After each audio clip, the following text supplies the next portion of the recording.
Big boss കാണാറുണ്ടോ? ആരിഷ്ടപ്പെട്ട contestant ആരാ? അനീഷ്. എന്തുകൊണ്ട് അനീഷിന് ഇഷ്ടം? അനീഷ് ഞങ്ങൾ ഒരുമിച്ച് പഠിച്ചിട്ടുള്ളതാണ്. ഒരുമിച്ച് പഠിച്ചതാണ്.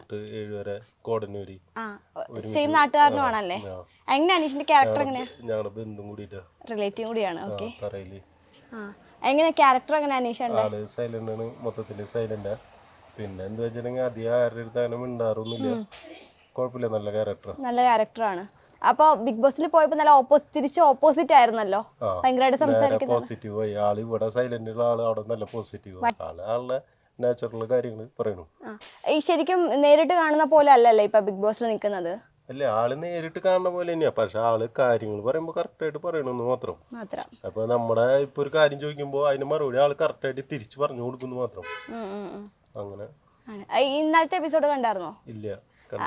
അനീഷേട്ടൻ അനുമോളെ പ്രപ്പോസ് ചെയ്യുന്ന ഒരു സീൻ ഉണ്ടായിരുന്നു. അനീഷ് അവൻ പറയാനുള്ള കാര്യം അവൻ നേരിട്ട് ഓപ്പൺ ആയിട്ട് ചോദിച്ചു. അത് ആണുങ്ങള് പക്കയായിട്ട് ചോദിക്കുന്ന ഒരു നല്ല കാര്യല്ലേ.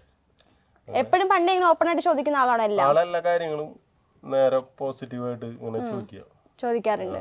അപ്പോ നിങ്ങൾക്കും അതിനുള്ള നല്ല അഭിപ്രായമാണോ? നല്ല അഭിപ്രായമാണ്. നമ്മുടെ ഒരു കൂട്ടുകാരൻ ഇങ്ങനെ ഒരു പരിപാടിയിൽ കയറിയത് നല്ല അഭിപ്രായമല്ലേ. മേ ബി ഒരു പുറത്തിറക്കുമ്പോ കല്യാണത്തിലോട്ട് അപ്രോച്ച് ആയാലോ? അവന് ഓക്കെ ആണെന്നുണ്ടെങ്കിൽ നമുക്കും ഓക്കെയാണ്. അവനാണല്ലോ തീരുമാനിക്കുന്നത്. അവന് ഓക്കെ ആണല്ലോ. അപ്പൊ അത് കാരണം പോസിറ്റീവാണ്. മുമ്പ് അനീഷയുടെ ഒരു കല്യാണം കഴിച്ച കാര്യം അറിയില്ല? അറിയാം. അതെങ്ങനെയായിരുന്നു? അത് എന്താ കേസ് എനിക്ക് കറക്റ്റ് ആയിട്ട് അറിയില്ല. കുഴപ്പമില്ല. ഡിവോഴ്സ് ആയതാണ്. അതിനെ കുറിച്ചിട്ടൊന്നും പറഞ്ഞിട്ടില്ല അനീഷേട്ടൻ? അങ്ങനത്തെ കാര്യങ്ങളൊന്നും ഞങ്ങൾ അങ്ങനെ ചർച്ച ചെയ്യാറില്ല. ഞങ്ങള് പഠിക്കുന്ന കാര്യങ്ങള് ഇതില് മാത്രമേ ഉണ്ടാകുന്നുള്ളൂ. അല്ലാണ്ട് വേറെ കാര്യങ്ങൾ ടൂർ പോകുമ്പോഴായാലും ഇങ്ങനത്തെ കാര്യങ്ങളൊന്നും ഞങ്ങൾ ചോദിക്കാറില്ല. ഫാമിലി കാര്യങ്ങൾ ചോദിക്കാറില്ല. അതൊരാളെ ബുദ്ധിമുട്ടിക്കാൻ ഞങ്ങൾക്ക് താല്പര്യമില്ല.